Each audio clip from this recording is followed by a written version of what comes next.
حضور اللہ کے دربار میں گئے تو پھر سلام کیوں نہیں کہا؟ ہمیں تو حکم یہ ہے کہ سلام کہو ایک دوسرے کو، تو پھر اللہ کے محبوب نے بارگاہ رب میں سلام کیوں نہیں کہا؟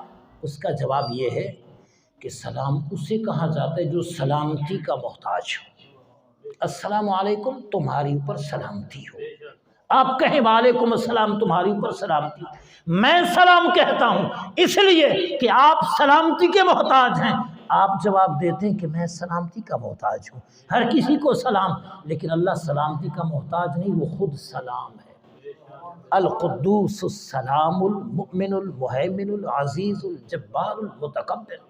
اس لیے آپ کسی سے بھی ملیں سلام کہیں، لیکن جب رب سے ملاقات ہو وہاں سلام نہیں کیا جاتا، وہاں عاجزی پیش کی جاتی ہے، وہاں انکساری پیش کی جاتی ہے۔